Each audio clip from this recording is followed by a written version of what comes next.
जय राम।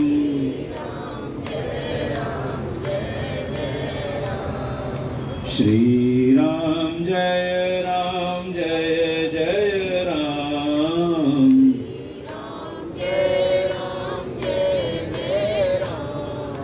श्री राम जय राम जय जय राम।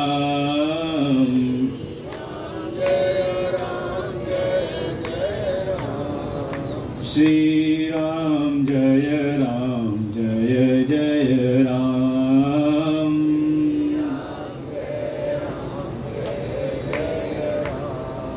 श्री राम जय राम जय जय राम।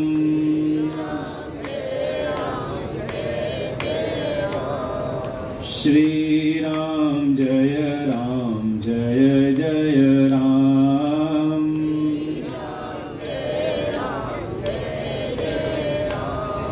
प्रेम से बोले सच्चिदानंद भगवान की, वृंदावन बिहारी लाल की, बृहस्पति देव भगवान की, बाबा मनोहर नाथ भगवान की, सत्य सनातन धर्म की जय।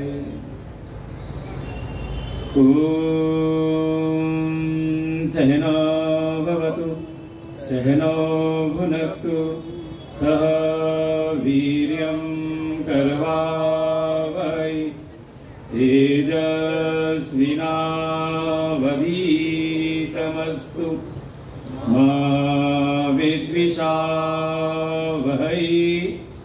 ओम शांति शांति शांति। ओम पार्थाय प्रतिबोधितां भगवता नारायणेन स्वयं व्यासेन ग्रथितां पुराणमुनिना मध्ये महाभारतम् अद्वैतामृतवर्षिणीं भगवतीम् अष्टादशाध्यायनीम् अम्ब त्वामनुसन्दधामि भगवद्गीते भवद्वेषिणीम्। नमोऽस्तु ते व्यासविशालबुद्धे पुल्लारविन्दायतपत्रनेत्रं येन त्वया भारततैलपूर्ण प्रज्वालितो ज्ञानमय प्रदीप प्रपन्नपारिजाताय स्तोत्रवेत्रैकपाणये ज्ञानमुद्राय कृष्णाय गीतामृतदुहे नमः। सर्वोपनिषदो गावो दुग्धा गोपालनन्दनम् पार्थो वत्स सुधीर्भोक्ता दुग्धं गीतामृतं महत्। वसुदेवसुतं देवं कंसचाणूरमर्दनं देवकी परमानन्दं कृष्णं वन्दे जगद्गुरुं।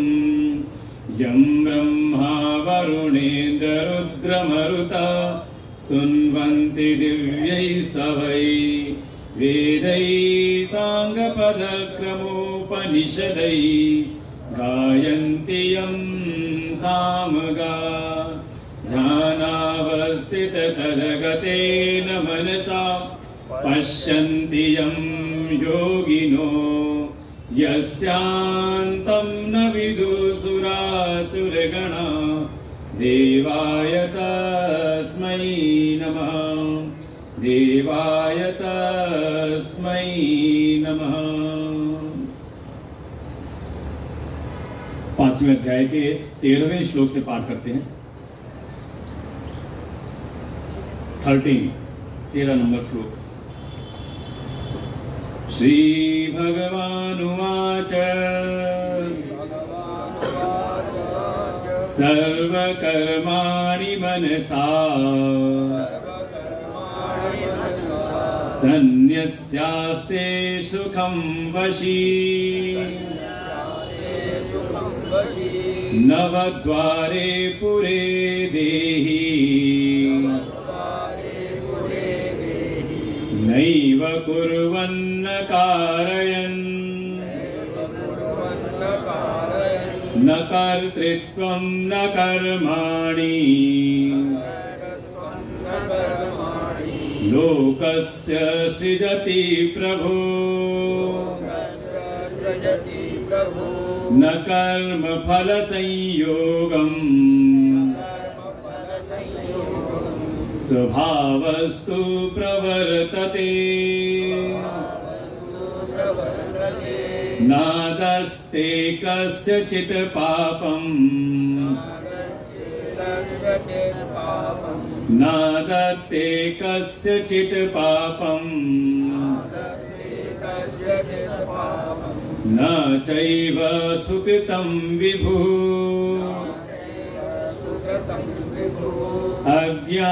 अज्ञानेनावृतं ज्ञानम्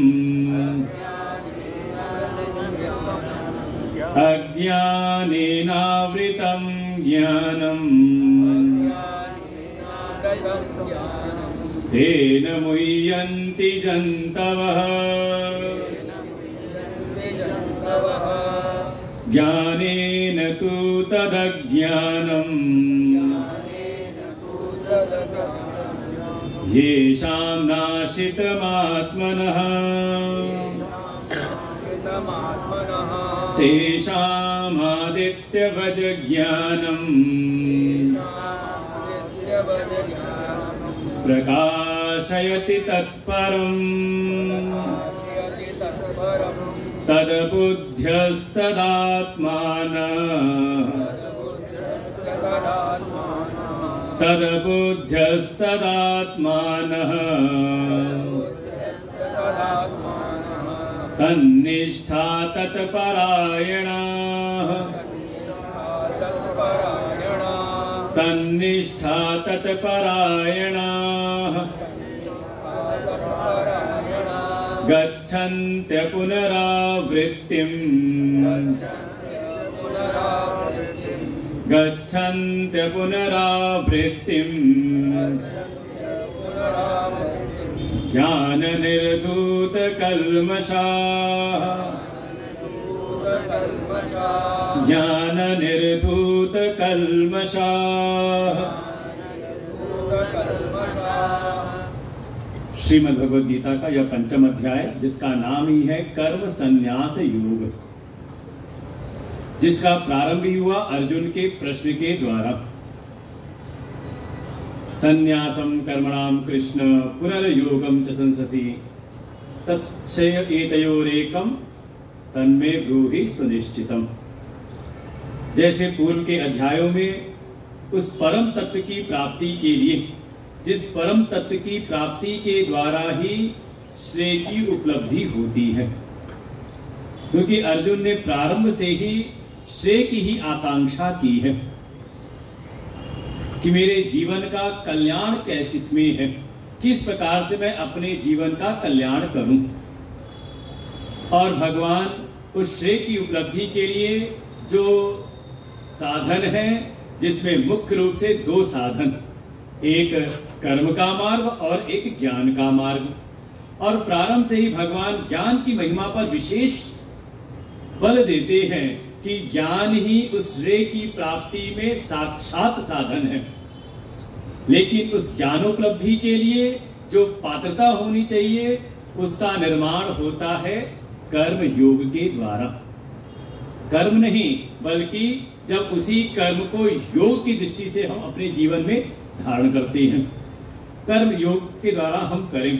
लेकिन बारंबार इधर एक तरफ कर्म योग की भी प्रशंसा की भगवान ने, और कर्म संन्यास की भी प्रशंसा की। तो चित्त के भीतर आया कि हाँ, जैसे उस परम तत्व की प्राप्ति जिससे श्रेय की उपलब्धि हो, उसके लिए दो साधन हैं। एक तो कर्म में प्रवृत्त रह करके कर्मयोग की साधना करते हुए हम उस परम तत्व को पाने की इच्छा करें, और दूसरा भाव ये आया कि हम जो भी अपने लौकिक कर्म हैं, जो भी हमारे शास्त्रीय कर्म हैं, उनको हम किनारे करके, उनका त्याग करके, सर्व कर्मों से संन्यास्त होकर के हम उस परम तत्व की प्राप्ति में प्रयासरत हो जाएं। इसी आशंका के साथ अर्जुन ने यहाँ पर जिज्ञासा व्यक्त की कि हे प्रभु, आप तो दोनों की प्रशंसा समान रूप से करते हैं। मैं तो चाहता हूं कि आप मेरे लिए निश्चित कर दीजिए एक मार्ग, जैसे कि हमारे जीवन में भी है। अगर हम किसी से कोई उपाय पूछें और कोई हमें दो रास्ते बता दे, अभी कल की घटना है, अब यहां से जाना है शुक्र तीर्थ को, कितने रास्ते हैं? गूगल पे करो तो कई रास्ते दिखाता है, लेकिन उसमें मुख्य रूप से दो रास्ते हैं। एक तो ये है कि आप खतौली से चले जाओ नहर के रास्ते, जो गए होंगे उनको पता होगा, और दूसरा ये है कि आप सीधे जाओ मुजफ्फरनगर, वहां से भोपाल रोड पकड़ लो। है कि नहीं? दो रास्ते हैं, तो किस रास्ते जाना चाहिए? तो अब ये है कि अब किस समय जा रहे हैं। अब कल हम लोग चल रहे थे तो पीछे हमारे साथ हरदेव जी भी थे, तो हमने कौन से रास्ते से चले? कहा रास्ते तो दोनों ठीक हैं, लेकिन ये जो नहर वाला रास्ता है ना, मौसम भी ठीक नहीं है और रात्रि का समय है, तो ये ठीक नहीं है, मुजफ्फरनगर होकर के ही चला जाए। आई कि नहीं बात कि रास्ते दोनों ठीक है, लेकिन इस वर्तमान स्थिति में ये जो दूसरा वाला रास्ता है ज्यादा उचित रहेगा। आई ना बात दृष्टांत के द्वारा? ऐसे ही भगवान ने भी उत्तर दिया अर्जुन को। अर्जुन ने कहा कि मुझको एक निश्चित करके उपाय बता दीजिए मेरी स्थिति के अनुसार, जैसी मेरी शक्ति सामर्थ्य है, जैसी मेरी योग्यता या पात्रता है, उसके अनुसार आप मुझको बताइए। और भगवान उत्तर उसी प्रश्न के अनुरूप ही उत्तर देते हैं कि ये दोनों ही मार्ग श्रेय की प्राप्ति कराने वाले हैं, चाहे वो कर्म संन्यास का मार्ग हो और चाहे कर्म योग का मार्ग हो, दोनों ही श्रेय की प्राप्ति कराने वाले हैं। लेकिन अभी जिस स्थिति में तुम पूछ रहे हो, जो अभी कर्म के मार्ग में लगा हुआ है, और कर्म के मार्ग में लगे हुए जो सामने परिस्थिति आई, तो उस विकट परिस्थिति को देख करके कहीं ना कहीं उसके मन में ये धारणा है कि इन कर्मों को अगर बिना किए ही हमारा काम बन जाए तो देखो कहीं ना कहीं तमस हेतु ना बने, आलस्य के कारण कोई कर्म संन्यास ना कर रहा हो, या तो वर्तमान में जो आई हुई परिस्थिति है उससे भयभीत होकर के कोई कर्म का त्याग न करे। भगवान कहते हैं इसलिए अर्जुन, तुम्हारे हिसाब से जो बात की जाए, जो अभी कर्म में लगा हुआ है, उसके तो यही है कि दोनों तो ही देने वाले हैं श्रेय की, लेकिन ऐसी स्थिति में जो कर्म संन्यास है उसकी अपेक्षा कर्म योग ज्यादा उचित है। जैसे मैंने कहा ना, दो रास्ते हैं, लेकिन समय के हिसाब से, अच्छा सुबह हम लोग जब आए, अभी दिन में भी आए, वहां से 2:30 बजे वहां से छुटकारा मिला, कार्यक्रम थोड़ा लेट हुआ, बहुत सारे महामंडल लोग आए हुए थे, संत लोग आए थे, उनके प्रवचन में, उद्बोधन में। फिर अब किसी कार्य में अगर मंत्री लोग आ जाए तो, नेता लोग आ जाए तो विलंब होना और भी स्वाभाविक है। तो काफी विलंब हुआ। जब दिन में निकलने लगे तो हमने पूछा, उन्हीं से पीछे बैठे थे हरदेव जी, हमने कहा बताओ अब कौन से रास्ते से चले? तो उन्होंने कहा अब तो आप नहर का रास्ता पकड़ लो। देखो है, फोन को बंद कर ले, तो यहाँ तक आवाज आ रहा है उससे बड़ी, हाँ फोन पे चलाना अलाउ नहीं है, यहाँ मनोरंजन हम नहीं करा रहे हैं। आप देख लो यहाँ प्रवचन नहीं हो, जैसे दुनिया में कथा चलती वैसी कथा नहीं हो रही। इसीलिए हमारे यहाँ संख्या का कोई विशेष जोर नहीं रहता है, जितने हैं सुनने के लिए बैठे यहाँ पर। इससे पहले यह संचालक महोदय ने कह दिया था कि फोन को बंद कर ले जिसके रह गए हूं। ये एक प्रकार से अमर्यादा है, अनुशासनहीनता है। और ऊपर से बात भी, मान लो अगर फोन भी आ जाए और बात भी करना तो चुपचाप हम कर लें, लेकिन यहां तक आवाज आ जाए तो फिर उसको तो कह देते हैं कि अत्यंत ही दोषपूर्ण कार्य हो गया। इसलिए बहुत सावधान, किसी का रहेगा तो बंद कर लें, और नहीं तो कोई यहाँ पर बांध के तो रखा नहीं गया कि सत्संग सुनना जरूरी ही है। अगर लगता है कि इससे भी ज्यादा कोई जरूरी कार्य है तो आप इस कार्य से भी संन्यास्त होकर के जा सकते हो। अध्याय है कर्म संन्यास, वही लक्ष्य के अनुसार कर्म का त्याग होता है ना। तो जैसे एक स्थिति में कहा कि नहीं ये वाला मार्ग उचित नहीं, दोनों रास्ते ठीक हैं, लेकिन इस समय ये वाला मार्ग उचित है, और परिस्थिति बदल गई तो स्थिति दूसरी आई तो जिसको हमने नकारा था उसको कहते नहीं ये इससे भी जा सकती हैं, जल्दी पहुंच जाएंगे, दिन का समय है, कोई दिक्कत नहीं, समस्या नहीं। तो यही कहा कि दोनों ही मार्ग श्रेय की प्राप्ति कराने वाले हैं और जैसी तुम्हारी स्थिति है उसके अनुसार ये जो कर्म योग है ये ज्यादा विशिष्ट है।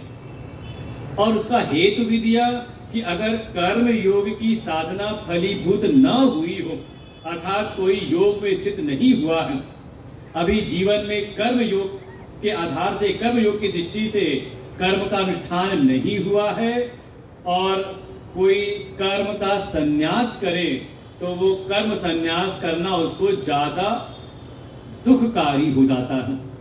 संन्यासस्तु महाबाहो दुखम आप्तुम अयोगतम।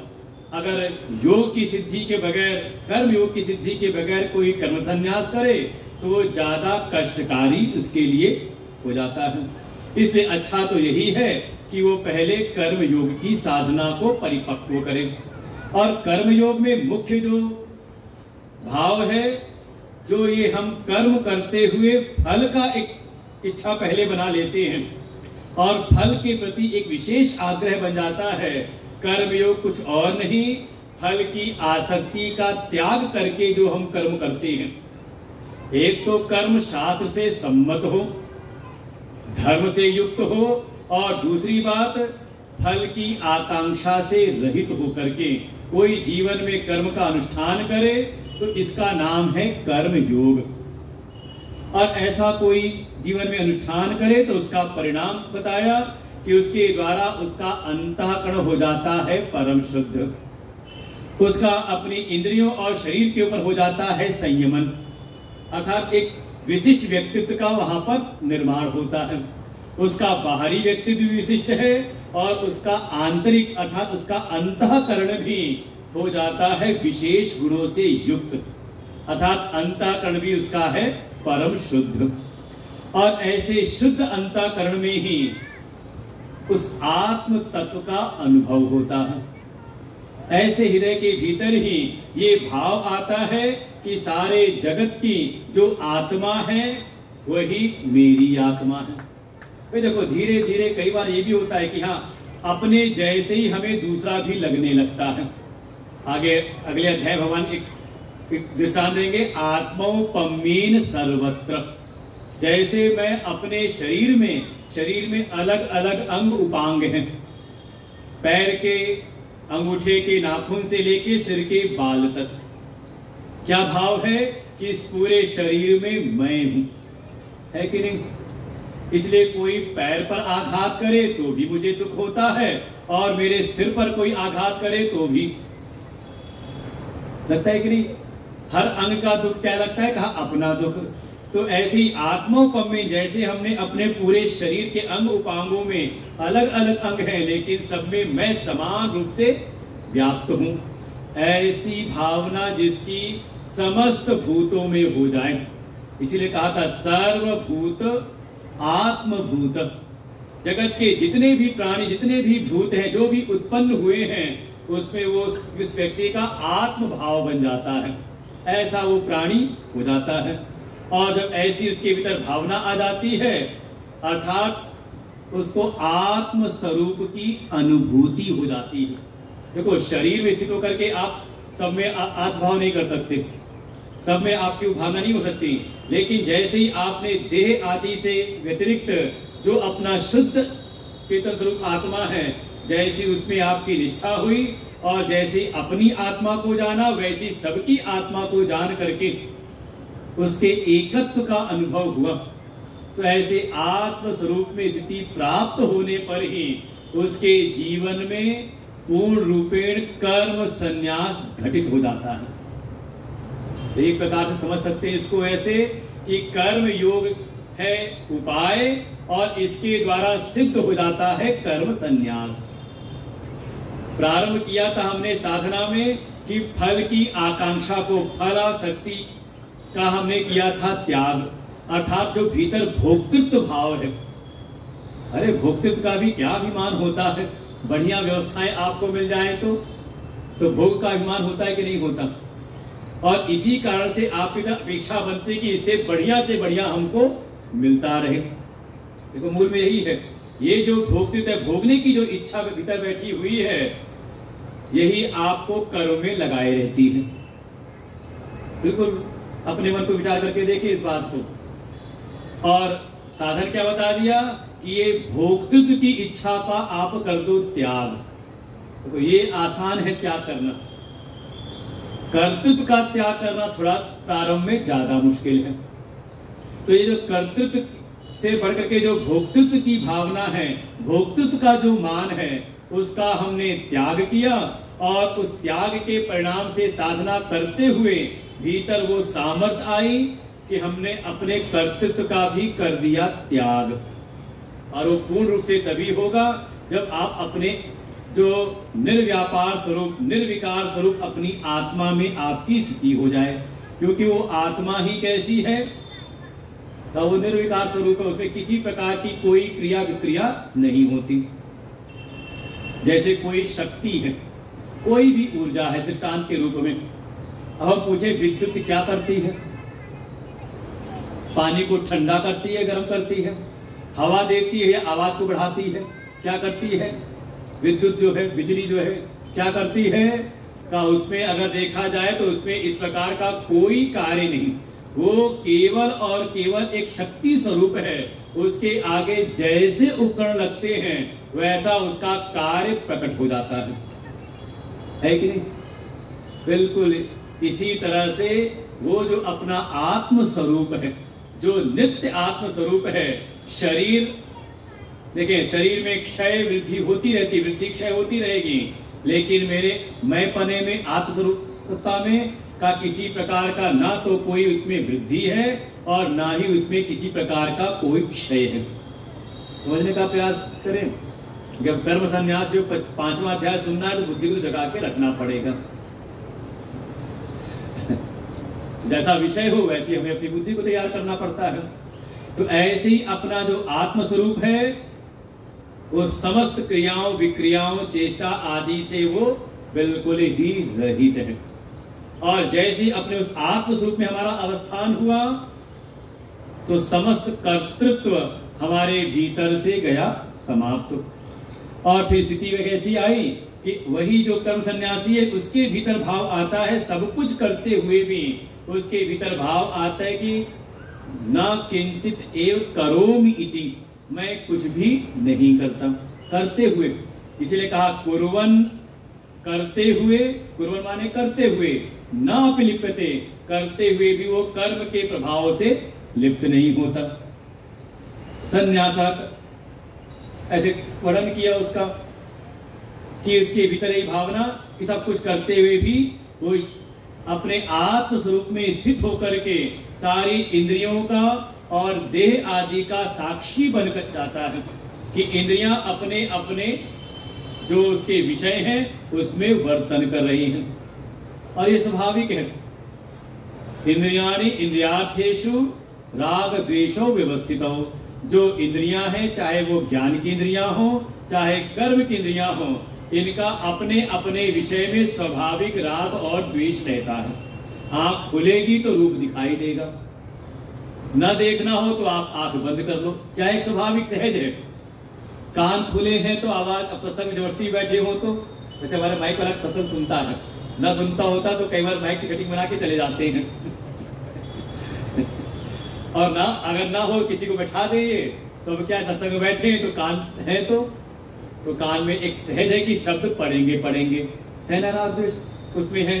अच्छा लगा, अच्छा हो सकता है कि शायद सत्संग उसकी रुचि ना हो, कोई ऐसा बैठा हो व्यवस्था में, लेकिन बीच में कोई सुना दिया चुटकुला, कोई मजे की बात सुना दी तो उसका बिल्कुल दिमाग लग गया उसमें, और नहीं लग रहा है तो बेसुध होकर अपना कहीं होता मोबाइल चला रहा हो बैठ करके। तो ये संभावनाएं हैं कि ये राग और द्वेष इंद्रिय और इंद्रियों के विषय में सहज रूप से है। और ये जो कर्म सन्यासी है, जो परमार्थ कर्म सन्यासी है, वो अपने आत्म स्वरूप में स्थित होकर के समस्त इंद्रियों की चेष्टाओं का वो हो जाता है साक्षी। अच्छा, आप कानों से सुन रहे हो, इसके आप साक्षी बन रहे कि नहीं? अगर साक्षी हो तो एक मिनट, एक क्षण भी अगर आपका ध्यान कहीं और चला जाए तो तुरंत आपको अलर्ट होगा, अरे क्या बोला था, सुनाई नहीं दिया, है कि नहीं? अच्छा, बुद्धि में बात समझ में आ रही है, बुद्धि की चेष्टा के आप साक्षी हो कि नहीं?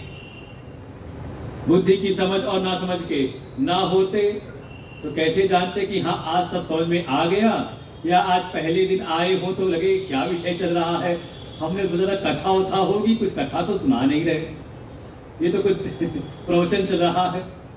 तो आप अपनी बुद्धि की समझ और ना समझ के साक्षी हो कि नहीं? मन सुखी है दुखी है, मन की उस स्थिति परिस्थिति के आप साक्षी हो कि नहीं? तो जो कर्म सन्यासी है वो उसी आत्म स्वरूप में स्थित होकर के वो इंद्रियों और इंद्रियों की सारी चेष्टाओं का वो साक्षी बन जाता है। इंद्रियाणि इंद्रियार्थेषु वर्तते धारयन्, कि इंद्रियां ही अपने अपने विषयों में वर्तन कर रही हैं। तो ऐसी स्थिति प्राप्त करनी है तो ये हो गया उपेय, साध्य एक प्रकार से, और इसका साधन हो गया, अगर ये स्थिति प्राप्त करनी है कि बाहर कुछ भी हो रहा हो, हम अपने कर्तव्य कर्मों का पालन भी करते रहें और बाहर की जो भी परिस्थितियां हैं वो हमें प्रभावित ना करें।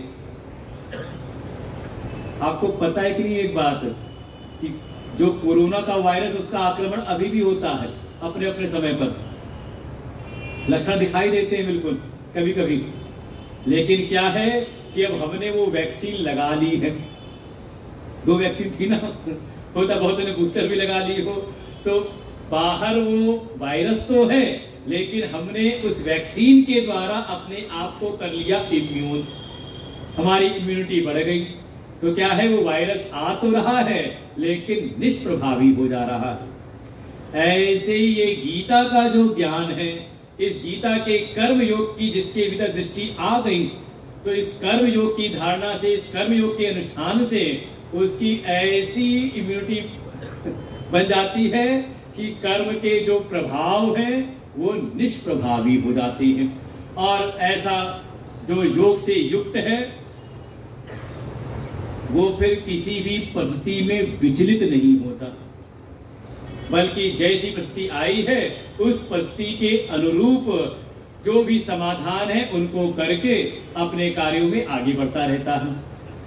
तो आवश्यकता है कि इस कर्मयोग की, तो भगवान कह रहे हैं अगर इसकी आवश्यकता है तो कर्म योग अनिवार्य। ऐसी स्थिति आई नहीं है लेकिन अगर हम पाना चाहते हैं इस स्थिति को, तो शुरुआत कहां से करना पड़ेगा?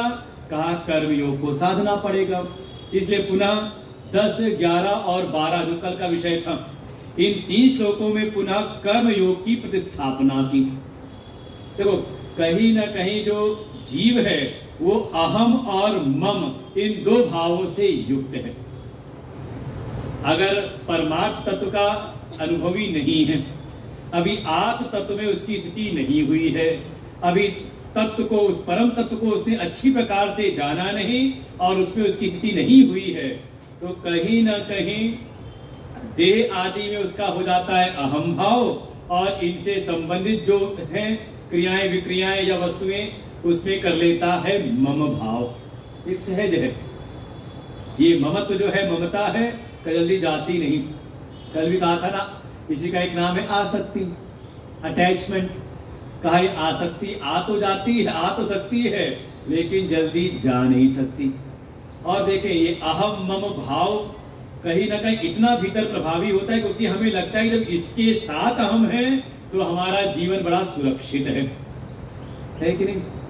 शरीर में अहम भाव और कुछ अपनों में मम भाव हो तो, या अपनी वस्तुओं में, व्यक्तियों, जिसमें भी हो, धन जन यौवन, ये 3 चीजें हैं अहम मम के आस्पद। या तो अपने शरीर की सामर्थ्य में अहमता ममता रहती है, और नहीं तो अपने शरीर से के परिश्रम से कमाया हुआ धन, इसमें अहमता ममता बना करके एक सुरक्षा की भावना लगती कि नहीं लगती। और या फिर इस धन से जो हमारे और जो सगे संबंधी जुड़े हुए हैं, है कि जिसमें अहम मम भाव बन गया, इसमें सहज ही एक सुरक्षा की भावना रहती है। तो भगवान इसी भावना को ही केवल डाइवर्ट कर रहे हैं। ज्यादा कुछ छोड़ने होने की बात नहीं, भी जानते हैं ये जीव पकड़ना तो स्वभावतः सीख लेता है, अहमता ममता तो स्वाभाविक अज्ञान के कारण ये बना लेता है, लेकिन इससे कह दो इसको छोड़ो तो बड़ा मुश्किल है। अच्छा देखो, ममता बनती किस किस चीज में है, कितनी प्रकार का जिससे भी आपको सुरक्षा की भावना ज्यादा लग जाए, और जहां भी आपको एक अपनापन सा मिलने लगता है कि ये आश्रय बन सकता है, ये हमारे लिए शोभनीय भी हो, रमणीय भी हो, और साथ में ये आश्रय भी हमारा बने। देखो ये दो कारण होते हैं आकर्षण के। भाई कोई मन को अच्छा भी लगे, लुभावना भी हो, मन को अच्छा ना लगे तो भाई मन को अगर न लुभाए तो हो सकता है आप परिवार से संबंध तोड़ लो, है कि नहीं? तोड़ते ही हैं, संबंध विच्छेद हो जाते हैं। तो दोनों चीजें हैं, मन को अच्छा भी लगे, रुचिकर भी हो, और साथ ही वो हमारे जीवन का आश्रय भी बन सके। तो ये दो कारणों से हमारी अहमता ममता संसार में बनती है। तो भगवान इसी का कर रहे हैं सदुपयोग का, सीधे नहीं छूटेगी। अभी कर्म में के मार्ग में लगे हुए हैं तो अभी ये अहमता ममता छूटेगी नहीं, क्योंकि अहम भाव से युक्त होकर के ही हम कर्म कर रहे हैं, और माध्यम किसको बना रहे हैं? जिन इंद्रियों में, जिन कर्णों में मम भाव है। तो इसको भगवान ने कहा, इसको थोड़ा अपनी अहमता ममता को लगा दो। कहां पर? कहा परमात्मा में। इसलिए कर्म योग का सिद्धांत कहा ब्रह्मणि आधाय, ब्रह्म में ही तुम इनको समर्पित करो। जो अभी अहमता ममता संसार के विषयों में समर्पित कर रहे थे, इसको अब अपना समर्पण करो परमात्मा में, कि परमात्मा में शक्ति तो है ना, श्रेष्ठ तो है ना। भाई कहीं ना कहीं आप चाहते तो हो भगवान से मन को जोड़ना, क्यों? क्योंकि लगता है सारे जगत के कर्ता धर्ता प्रभु हैं। तो अपने कर्म को श्रेष्ठ के प्रति समर्पित करो, जो भी आपको अपने से श्रेष्ठ लगता हो। इसमें माता पिता हो सकते हैं प्रारंभ में, इसमें आपका समाज हो सकता है, राष्ट्र है, धर्म है, और सर्वोपरि तो यही है कि जो कण कण में समाहित है, ऐसे परमात्मा को शब्द दिया ब्रह्मणि, जो पर ब्रह्म स्वरूप है, जो कण कण में समाये हुए परमात्मा का स्वरूप है। इसे जहां कहेंगे ईश्वरार्पितम नेच्छयाकृतम, ईश्वर में अपने कर्मों को अर्पण करें, तो वहां पर फिर ईश्वर बुद्धि को भी समझाएंगे। ईश्वर कौन है? तो कहेंगे जगत ईशधि युक्त सेवनम, परमात्मा की सेवा भी करें किस भावना से कि ये परमात्मा ही जगत में के कण में समाये हुए हैं। कहीं भी अगर कोई शक्ति, कोई सत्ता है तो वो ईश्वर की ही सत्ता है, केवल अपने विग्रह में ही नहीं। वो तो माध्यम बनते हैं अपने प्रेम आदि को, अपनी सेवा को प्रकट करने का। लेकिन भावना क्या है कि जिनकी हम आराधना, जिनकी उपासना हम एक विग्रह में कर रहे हैं, यही परमात्मा कण कण में व्याप्त है, ये ही जगत की आत्मा रूप है। ऐसे परमात्मा को आधार बना करके ऐसे परमात्मा में अपने समस्त कर्मों का अर्पण करें। संगम त्यक्त्वा, संग का त्याग के साथ, अर्थात अब अपने लिए कुछ ना चाहें, कर्म तो करें। देखो कर्म तो हो हमारा, और प्रसन्नता हो किसकी? कहा प्रभु की। देखो ये है कर्मयोग, देखना हो। कल भी मैं एक बात कह रहा था कि जो मान लो अगर इस बात में बहुत एक मानसा करे कि देखो हम भगवान से जो प्रार्थना करते हैं वो पूरी हो जाती है, तो अब कामना पूरी हो रही तो प्रसन्नता किसकी हो रही है? मेरा कर्म और प्रसन्नता मेरी। तो कहां चले गए आप?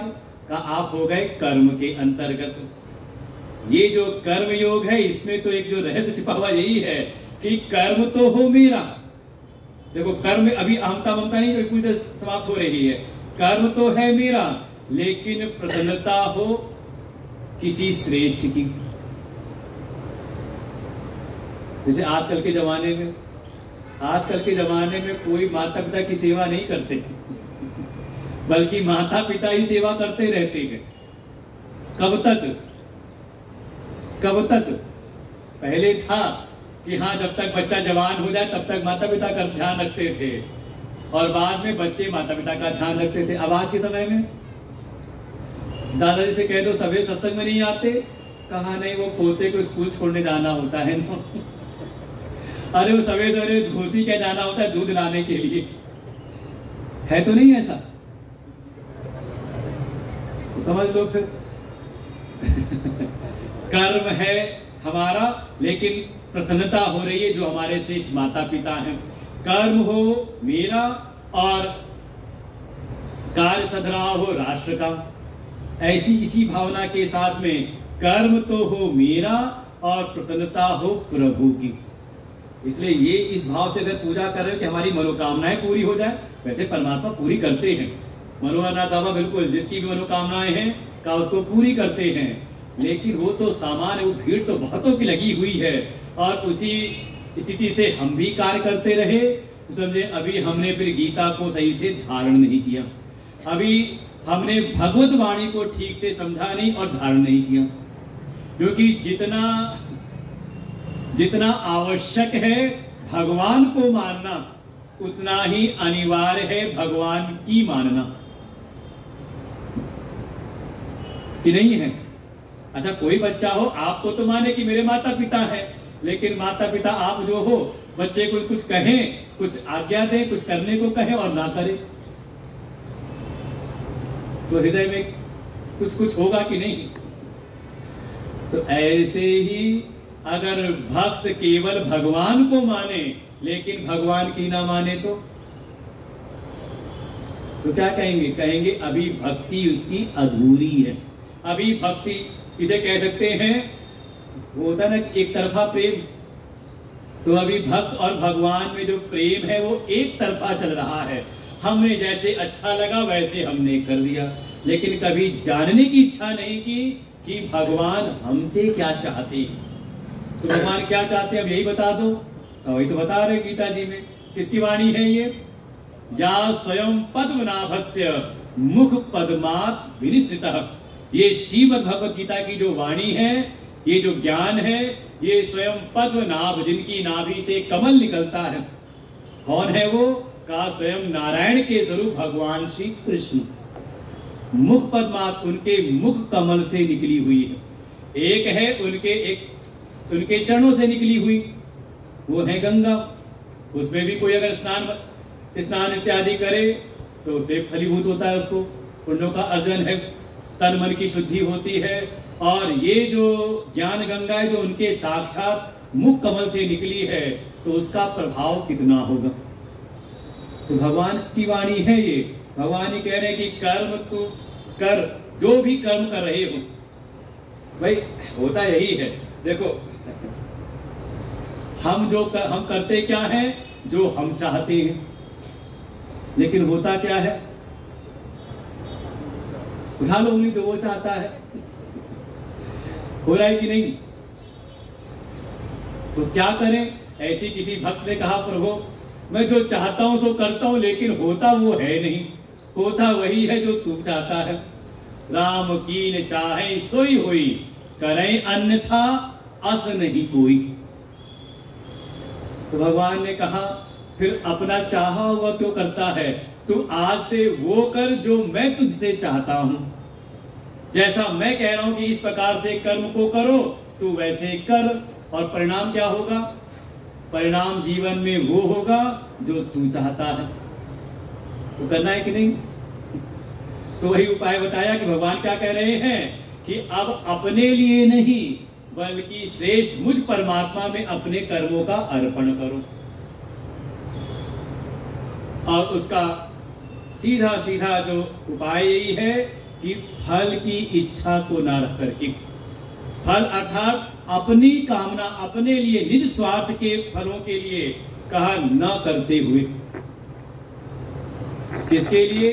कहा फल तो चाहिए लेकिन अपने लिए नहीं बल्कि अपने से श्रेष्ठ के लिए। जैसे घर में कोई अध्ययन कर रहा है, कोई बच्चा विद्यार्थी है, कोई अध्ययन कर रहा है, तो एक का तो ये है कि पढ़ूंगा, बढ़िया नौकरी होगी, मौज से जीवन जीऊंगा, ये आजकल की लाइफस्टाइल है। और एक इसलिए लग रहा है विद्या अर्जन में, अध्ययन कर रहा है किस लिए कि पढ़ करके कुछ योग्य हो जाऊं, तो तो जो मेरे माता पिता जो आज मेरे लिए कर रहे हैं, कल मैं उनकी सेवा करूं। अंतर है कि नहीं? देखो, फल की चाहत है, एक के फल की चाहत है अपने लिए, और एक फल चाह रहा है श्रेष्ठ के लिए, माता पिता के लिए। एक जी रहा है अपने परिवार के लिए, जो कर रहा है अपने परिवार के लिए, शायद उसको कोई पद मिल जाए, कोई दायित्व मिल जाए समाज का। पता नहीं आपने सुना कि नहीं सुना, वो कोई एक मंत्री जी थे, यहां से गए विदेश अपने किसी मित्र से मिलने, और वो भी वहां पॉलिटिशियन था। और जब गया तो देखा उसके घर का वैभव ऐश्वर्य, कहा इतना बढ़िया घर मकान कैसे? उसने कहा वो सामने पुल देख रहे हो, फ्लाईओवर बना हुआ? कहा हाँ। कहा 50%। अच्छा, कुछ दिन बाद वो आया अपने आया वापस, और कभी अपने मित्र को इनवाइट किया, शायद हो सकता है गृह प्रवेश का निमंत्रण रहा हो, और उसका मित्र आया यहाँ पर और देखा इतना बढ़िया ये मकान, इतना बढ़िया बंगला। कहा अरे इतना बढ़िया तुमने घर बना लिया इतनी जल्दी, कैसे? उसने कहा सामने कोई दिख रहा है। उसने कहा वो सामने। कहा दिख नहीं रहा। कहा समझ लो 100% इसकी। तो कोई जीवन जी रहा है केवल अपने परिवार, अपने ममत्व के दायरे के अंतर्गत, मैं और मेरे, और कोई जी रहा है समाज के लिए। उसका जो कर्तव्य का दायरा है वो समाज को उसने बना रखा है, राष्ट्र कर्तव्य को उसने अपना प्रधान कर्तव्य। और देखो, राष्ट्र के अंतर्गत उसका परिवार भी चल रहा है, ऐसा नहीं परिवार ठीक नहीं है। और इसमें सबसे बड़े अगर उदाहरण चाहिए, दृष्टांत चाहिए, तो वो है हमारे स्वतंत्रता संग्राम सेनानी। अगर वो भी केवल अपने घर परिवार के सोचते तो, या आज के समय सीमा पर जो खड़े हुए हैं, कट के खड़े हुए हैं, ये मत कह देना कि तनख्वाह मिल रही है उनको। तनख्वाह मिलने के बाद भी आपकी हिम्मत नहीं हो सकती वहां खड़े, उसके लिए भीतर कम से कम जिगर भी चाहिए वहां खड़े होने के लिए भी। जब गोलियां चलती है समझ में आता है कि हाँ तनख्वाह मिलने की क्या मिल रहा है। फिर शरीर ही वापस आता है, फिर उसे प्राण नहीं होते। तो आज के समय देखें तो कोई केवल अपने उस परिवार के लिए, अपने दायरे के अंतर्गत, और कोई समाज को आगे रख के, राष्ट्र को आगे रख करके उसके लिए। और किसी के भीतर ऐसी भावना है, उदारचरितानां वसुधैव कुटुंबकम, जो उस परमात्मा तत्व में जिसकी गति हो गई है, और वो परमात्मा को केवल किसी विग्रह में नहीं, बल्कि वो कण कण की आत्मा के रूप में उसको देखता है। जगत ईषदी युक्त सेवनम अष्टमूर्तिभृत देव पूजनम, ऐसी भावना से जो युक्त हो जाता है, उसके समस्त कर्तव्य परमात्मा को ही अर्पित हो जाती है। ये कल भी मैंने कहा था, एक एग्जाम्पल दृष्टांत दिया था कि जैसे ही आपने समझा अपने आप को कि मैं पिता हूं, तो आपके कर्तव्य कहां समर्पित हो गए? कर्म का अपने आप परिवार को। और किसी ने कहा मैं अब हो गया हूं जज, नहीं जज समझ आए नहीं जज हूं तो आपके कर्म कहां समर्पित हो गए? और जिस विभाग में आप हो, जैसे आप गए दफ्तर में, आपको लगा कि मैं यहाँ का कर्मचारी हूं, तो अब आपका कर्म कहां समर्पित होगा? उस विभाग को, जिस कार्यालय में आप कार्य कर रहे हो। ऐसे ही जिसके भीतर अहम भाव ये हो जाए कि मैं परमात्मा का हूं, मैं भगवान का हूं, भगवान का भक्त हूं, मैं भगवान का हूं और भगवान मेरे हैं, तो उसके कर्म कहां समर्पित होंगे? बस ये कि इतनी बात लाने के लिए कम से कम जीवन को तो सुधारना पड़ेगा। दुष्ट के मन में भाव नहीं आता, वो होगा भी तो बहुत अत्यंत सीमित रूप में होगा। अपने इष्ट में ही इष्ट भावना होगी, अपने इष्ट की भावना सारे जगत में नहीं होगी, क्योंकि उसके लिए अंतःकरण का शुद्ध होना परम अनिवार्य है। इसलिए क्रम से भगवान चल रहे हैं, योग युक्तो विशुद्धात्मा विजितात्मा जितेंद्रिय, ऐसे प्राणी के भीतर ही होगा सर्वभूतात्म भूतात्मा। ऐसा जिसका जीवन हो गया है, तो कहा वो अपने लिए अब नहीं करता, बल्कि जिसके प्रति वो समर्पित है उसके लिए करने लग जाता है। इसी का नाम है कर्मयोग। फल की इच्छा त्याग करके कहना ही बड़ा लगता है कि हाँ, उसका वो आधा जो हम लोग अर्थ निकाल लेते हैं, आपकी तरफ फल की कामना ना हो तो कहो आप कर्म में ही ना लगो। चले जाओगे कर्म के त्याग में। फल की इच्छा तो है, लेकिन अपने निज स्वार्थ के लिए नहीं, अपने निज स्वार्थ, अपने निज संकल्पों को हम समष्टि के संकल्पों में विलय करें। इसका नाम है भक्ति। इसका नाम, यही भगवान के लिए हो जाए तो इसका नाम है भक्ति। और यही आप समाज के लिए करो, अपने कर्म को राष्ट्र कर्म के लिए अर्पित कर दो। देखो ये भावना थी जो हमारे स्वतंत्रता संग्राम सेनानी थे। ये जीवन का था कि ये जीवन है तो किस लिए का, राष्ट्र को समर्पित है। तब वो आज हमारे लिए सम्मान के, हमारे लिए आदर के वो पात्र हैं। और ऐसा कोई हो जाए तो करते हुए भी, ऐसा कर्म करते हुए भी जो कर्म के जो प्रभाव हैं उनको बांधते नहीं, उनको लिप्त नहीं करते। ये धारणा समझ लें, ये गीता का ज्ञान हमारे स्वतंत्रता संग्राम सेनानियों के हृदय में बसा हुआ था। तब वो हंसते हंसते शूली पर चढ़ गए। जो कर्म किया, कर्म का फल मिला कि नहीं, लेकिन वो कर्म का फल उनको, जिस परिस्थिति में कोई भयभीत हो सकता है, रोना धोना शुरू कर सकता है, उसको वो हंसते हंसते स्वीकार कर लेती है। और शायद आपने सुना ना हो, हमें किसी ने बताया, बड़े एक इतिहास की घटना, कि एक समय कोई अंग्रेज, कोई अफसर आया, उसने कहा ये सब कहां से पागलों से निकल के चले आ रहे हैं राष्ट्रभक्ति में लग करके, कौन इनको प्रेरित कर रहा है। तो किसी वहां के कर्मचारी को, हिंदू कर्मचारी को, यहाँ का भारतीय कर्मचारी था, उसने कहा ये सब गीता से प्रभावित है। ये हमने सुना, इतिहास में किसी ने बताया ये सब गीता से प्रभावित हैं। तो उस अंग्रेज अफसर को बताया था गीता जी क्या है। उसने, किसने लिखी है किताब, जहां कहीं भी मार्केट में कहीं किताब दिखाई दे सारी किताबें जब्त करो, और जिसने लिखा उसको भी जेल में डालो। क्योंकि उसमें एक खूब होता था, हमारे वीर सावरकर जी को इसीलिए कभी निकलने नहीं दिया गया। डबल के कहते उनको दिया, काला पानी सजा दी उनको, आजीवन कारावास, दो आजीवन कारावास। और कहीं अगर कोई कहे कि उन्होंने दया याचिका रखी थी तो वो भी नीतिगत है। वहां पे अपना व्यक्तित्व, कहते अपना व्यक्तित्व प्रधान नहीं है, बल्कि वहां प्रधान है राष्ट्र धर्म। अगर राष्ट्र धर्म के लिए मुझको अगर झुकना भी पड़े कहीं पर, और उससे मेरे राष्ट्र का कार्य हो सके, तो कहा उसके लिए भी वो तत्पर रहते थे।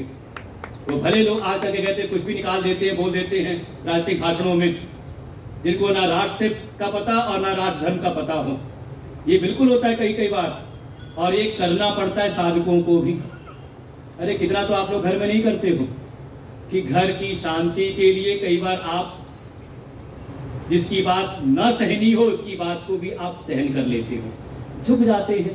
तो क्या है, ये नीति है कि हाँ चलो किसी प्रकार से घर में, परिवार में शांति रहे, किसी प्रकार से समाज में शांति रहे।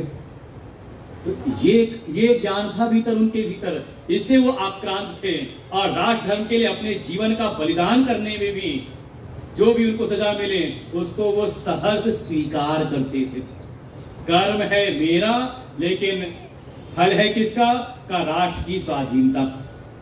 और इससे भी बढ़ करके कहा कोई परमात्म तत्व में स्थित हो जाए तो फिर तो उसकी बात ही क्या कही जाए। क्योंकि आकर्षण का केंद्र बनता है अहम मम। जहां आपकी अहमता ममता लग जाए तो उसके लिए आप करने को, उसके लिए फल की चिंता त्याग देते हो। अरे ना सीखना हो तो अधर्मियों से सीख लो, व्यसनियों से सीख लो, जो दुष्कर्म में लगे हुए हैं। ऐसा उनका आसक्त मन हो गया उस दुष्कर्म में कि उसके वो फल की चिंता नहीं करते, फल की परवाह नहीं करते। फिर तो ये परम सात्विक साधन है, जो परमात्मा में जिसकी रति तृप्ति संतुष्टि हो जाए तो उसके जीवन में का फल आकर्षण का केंद्र नहीं रहता। बस परमात्मा की प्रसन्नता ही उसके लिए सब कुछ हो जाए। परमात्मा प्रसन्न हो जाए, भगवान की प्रसन्नता हो जाए, उसके लिए करने को तत्पर रहते हैं। और फिर उनके जीवन में यह घटित होता है, कायेन मनसा बुद्ध्या केवलैरिन्द्रियैरपि योगिनः कर्म कुर्वन्ति संगम त्यक्त्वा आत्मशुद्धये। वो फिर अपनी आत्मशुद्धि को हेतु बना करके आत्मशुद्धि हमारी हो जाए। क्यों हो जाए? क्योंकि भगवान कह रहे हैं निर्मल मन जन सो मोहि पावा, कि जो निर्मल मन वाला है, जिसका अंतःकरण परम शुद्ध है, उसको ही मेरी प्राप्ति होती है। और निर्मल मन वाले से ही भगवान प्रसन्न होते हैं।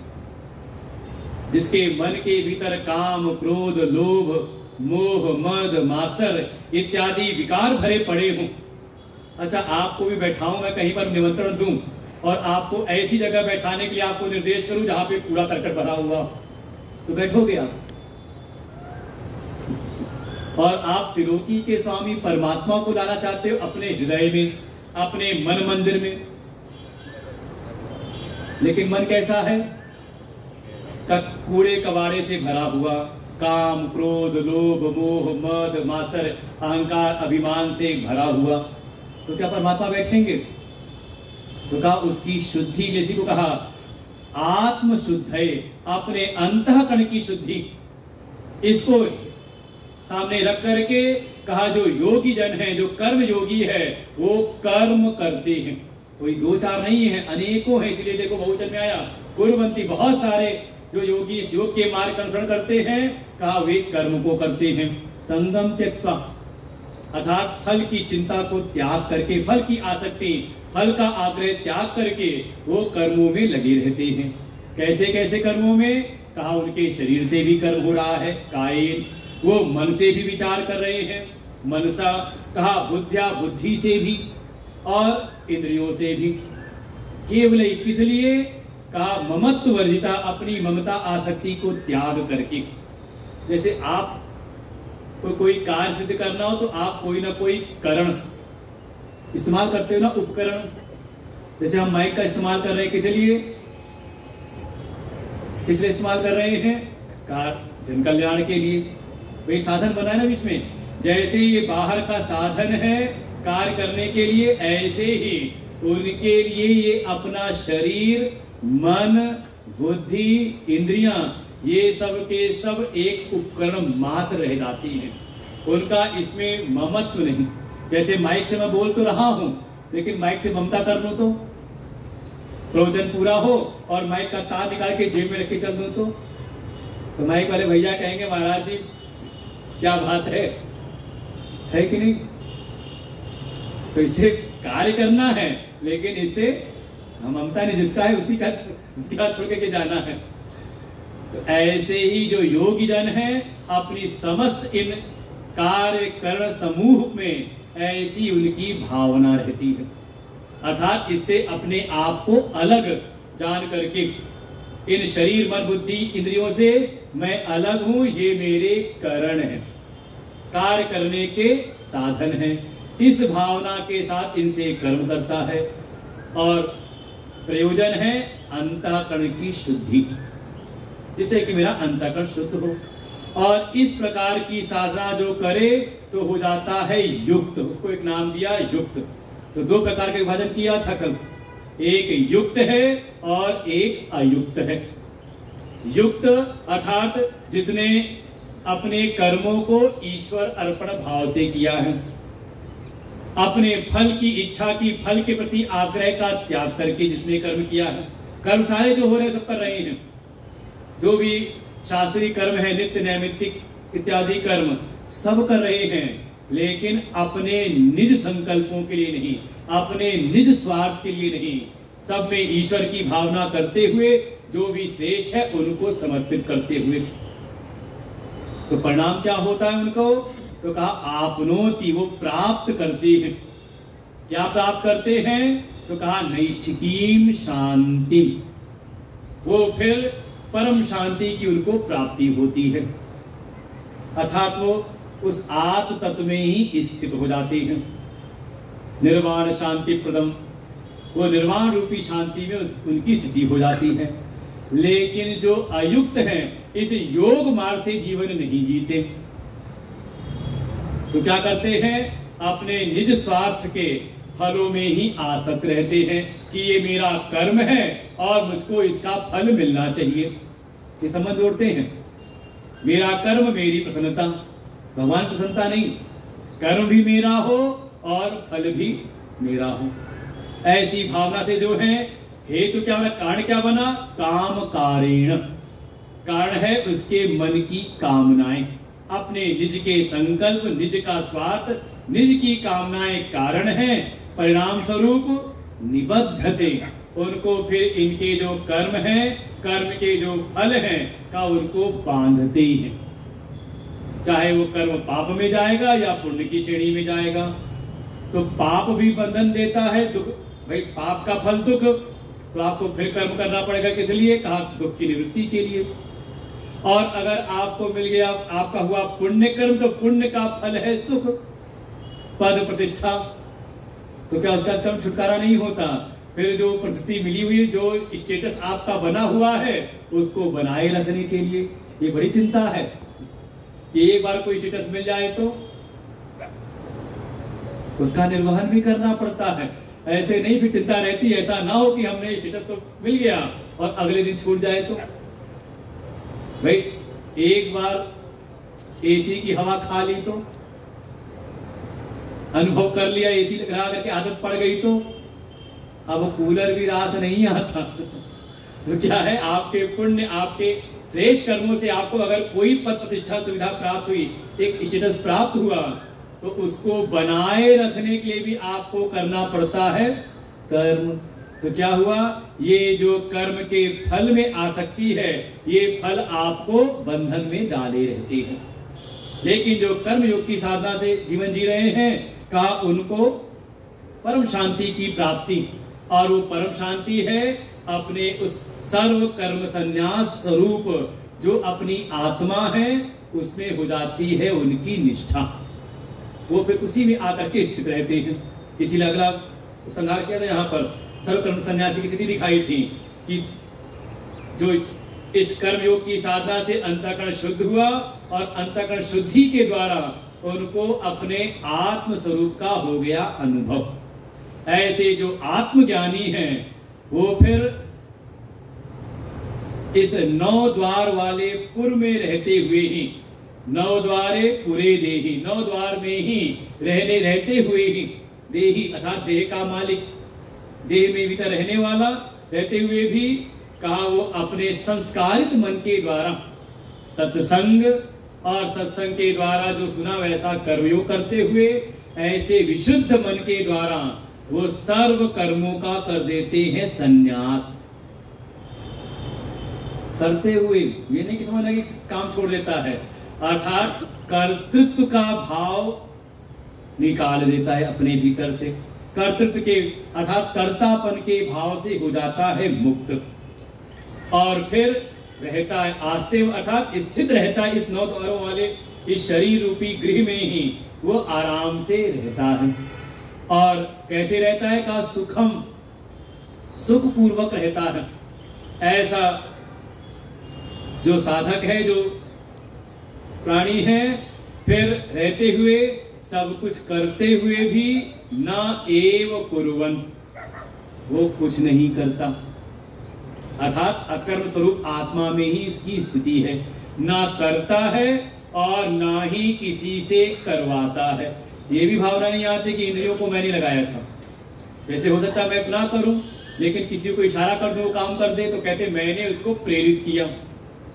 तो उसके भीतर ना तो स्वयं में आता है कि मैं करता हूं, और ना ही ये भावना आती है कि इंद्रिय आदि के द्वारा मैं करा रहा हूं। नैव कुर्वन् न कार्यन्, ना तो स्वयं कुछ करता है और ना ही, देखो संसार की दृष्टि से आप देखोगे तो समाज का व्यक्ति देखेगा तो उसको लगे कि हाँ देखो ये कर्म कर रहे हैं और कार्य करवा रहे हैं, लेकिन ये उसकी अपनी स्वयं की अनुभूति है, अपने निष्क्रिय, अपने उस अकर्म स्वरूप आत्मा में स्थित होकर के उसकी मान्यता है कि मैं ना तो कुछ करता हूं और ना मैं किसी से करवाता हूं। जैसे हनुमान जी लौट करके आए तो क्या क्या करके आए थे? कहा जानकी जी के पता तो लगाया और पूरी लंका दहन कर दी, आग लग जला दी उसने, और वापस भी आ गए। और जब भगवान प्रभु श्री राम जब तारीफ करते, प्रभु श्री राम ने भी प्रशंसा की, तो क्या कहते हैं हनुमान जी कि मैंने कुछ नहीं किया, सब तव प्रताप रघुराई, प्रभु ये सब आपका प्रताप था, उसके द्वारा हुआ है, न कचमोरी प्रभुताई, हम तो केवल शाखा ते शाखा पर जाएं, और इतना ही काम है कि उछल कूद कर सकती है। लेकिन स्थिति ऐसी है, स्पष्ट करते हैं कि मैं कुछ नहीं करता, बल्कि सब प्रकृति ने करवा लिया, आपकी कृपा से हो गया। ऐसी धारणा उस कर्म योग की साधना से सिद्ध हुए कर्म सन्यासी की हो जाती है। भगवान आगे कहते हैं बस समझ लो यही मेरा भी स्वरूप है। कैसा स्वरूप है कि मैं भी 14वां और 15वां फिर से पढ़ लेते हैं। न कर्तृत्वं न कर्माणि लोकस्य सृजति प्रभो न कर्म फल संयोगम् स्वभावस्तु प्रवर्तते न दत्ते कस्यचित् पापम् न चैव सुकृतं विभु अज्ञानेनावृतं ज्ञानम् तेन मुह्यन्ति जन्तवः।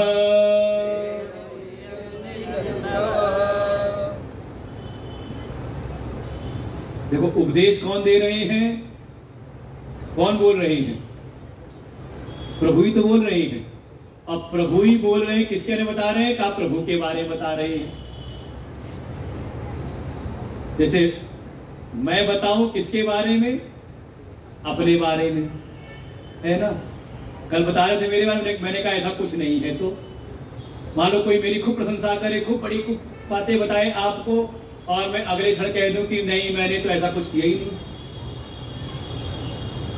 क्या हो गया? यथार्थ नहीं। लेकिन मैं अपने बारे में बताऊं तो, इसलिए देखिए संसार में जितनी भी जीवनियां है ना, सब परम सत्य नहीं होती, यथार्थ नहीं होता। क्योंकि जीवनियां लिखी किसके द्वारा है?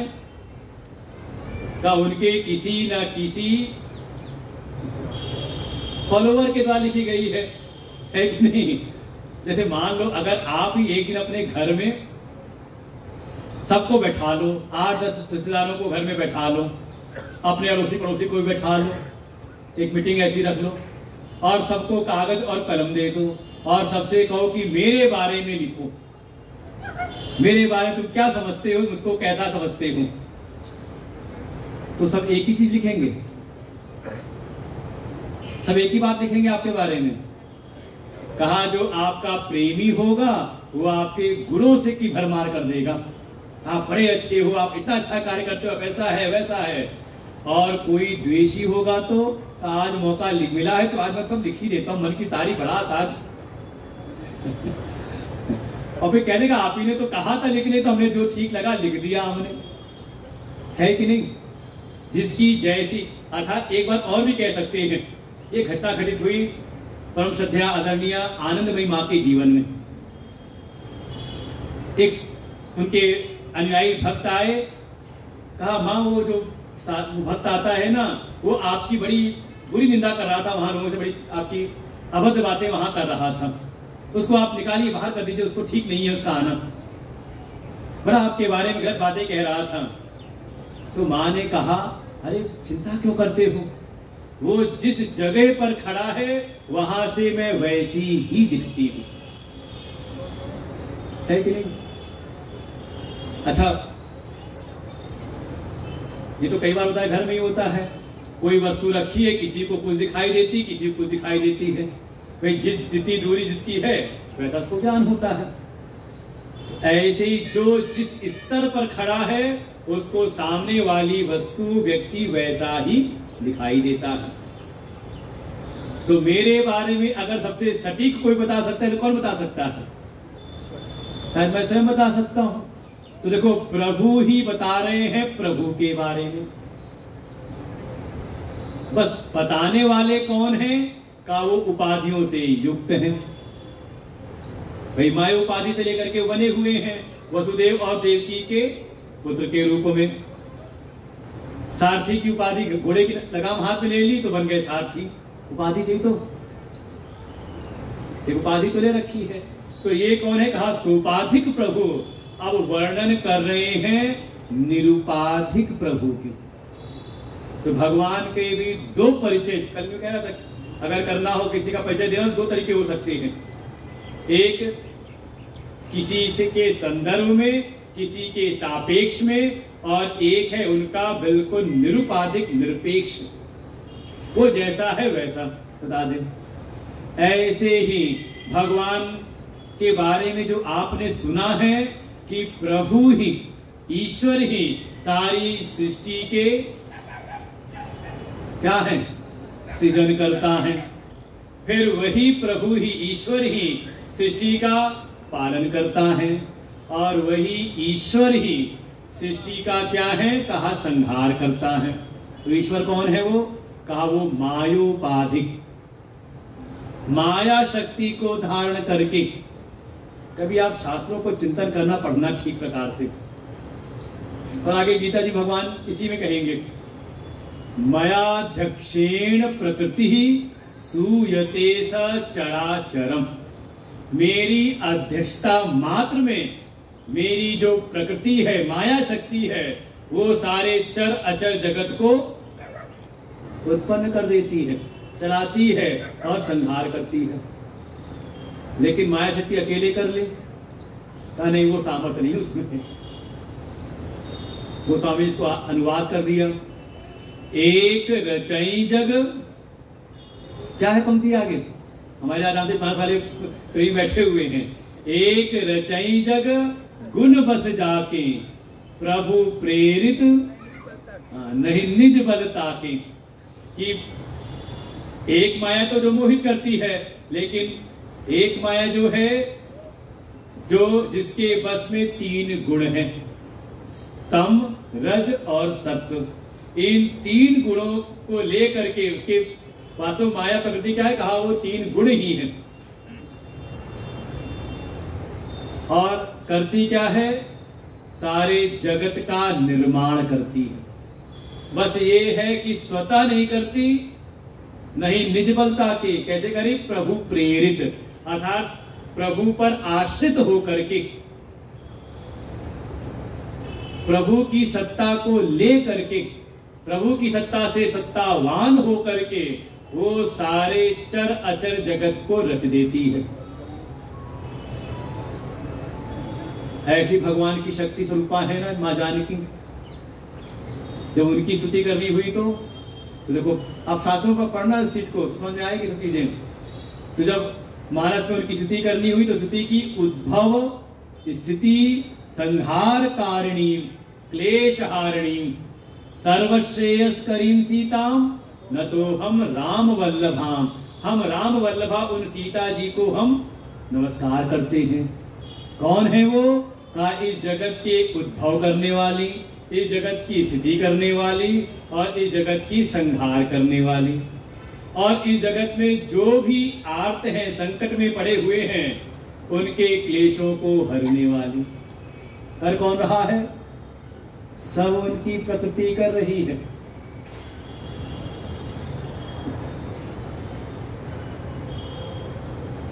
अच्छा, यहां पर भारत सरकार का नियम लागू है कि नहीं? क्यों, तो दिल्ली में बैठी हुई है भारत सरकार। यहां पे मान लो अगर किसी महात्मा को पुलिस वाले प्रताड़ित करें, मान लो कि हमारी कोई गाड़ी रोक ले और कुछ अपशब्द उल्टा उल्टा कहने लगे, तो कोई विरोधी वाले कहेंगे देखो नरेंद्र मोदी राज्य में महात्माओं पर अत्याचार हो रहा है कि नहीं? तो वो तो दिखाई दे नहीं रहे। कहा नहीं, उनकी जो प्रकृति है, उनका जो उनकी जो कैबिनेट है, कैबिनेट के अंदर जो जितने भी भाग हैं, वो सब उनकी अध्यक्षता में ही सारे कार्य कर रही।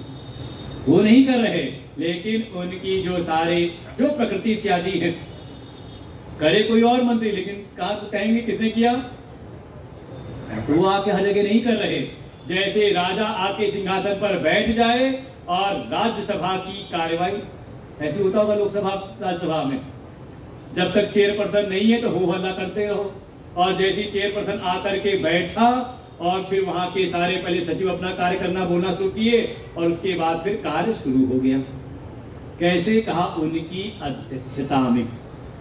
ऐसे प्रभु की सत्ता से जब हम जगत के संदर्भ में, सृष्टि के संदर्भ में जब हम उसको देखते हैं मायोपाधि रूप में, ईश्वर के रूप में, तो वो जगत के सृजनकर्ता भी है, जगत के पालन करता भी है और जगत के संहार करता भी है। लेकिन जब प्रभु के स्तर पर ईश्वर की सत्ता से हम देखते हैं तो ना तो वो कुछ करते हैं ना कुछ बिगाड़ते हैं। अच्छा, कई सारी चीजें हैं ऐसी आपको देखना हो तो, जैसे सूर्य का उदय अस्त,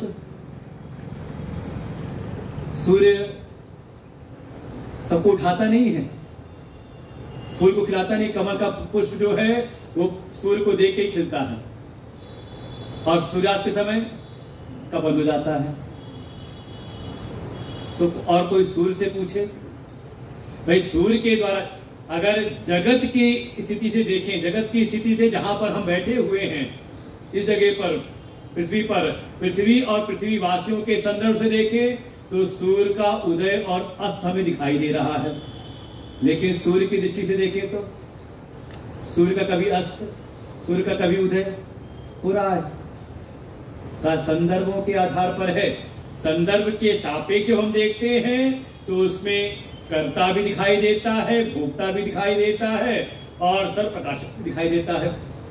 और जब हम उस परम तत्व में स्थित होकर के जब देखते हैं तो ना तो वो करता है अर्थात वो अकर्ता दिखाई देगा, और ना ही वो किसी के फलों को लेता है, वो अभोक्ता है, केवल और केवल सर्व प्रकाशकत्व करने का दिखाई देता है। सब कर पर प्रकाशक जोई, जो सबका प्रकाशक है, जगत प्रकाश प्रकाशक राम, वो केवल प्रकाश स्वरूप है। ऐसा किसके लिए चल रहा है?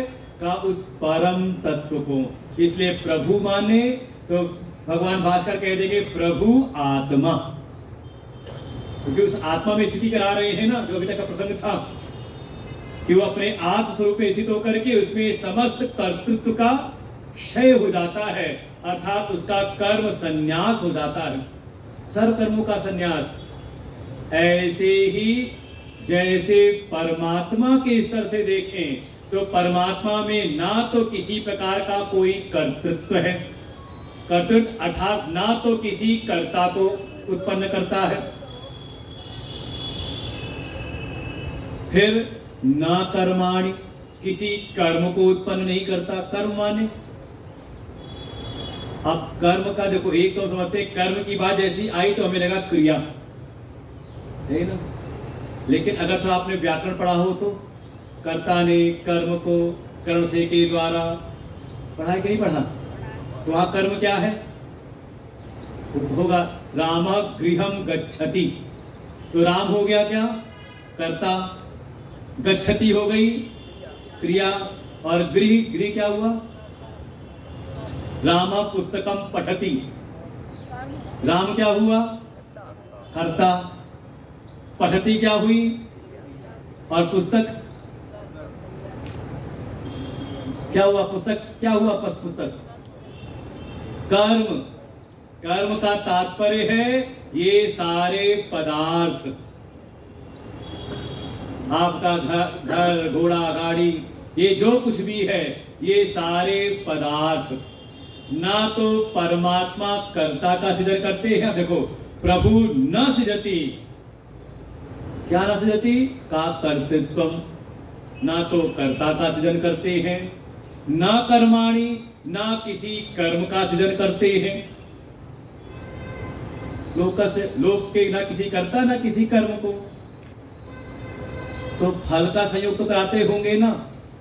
अरे किसी ने कर्म किया तो उसका फल दिलाते होंगे, तो आए कह दिया, निषेध कर दिया, ना कर्म फल संयोगम, किसी कर्म के फल का भी संयोग नहीं कराते।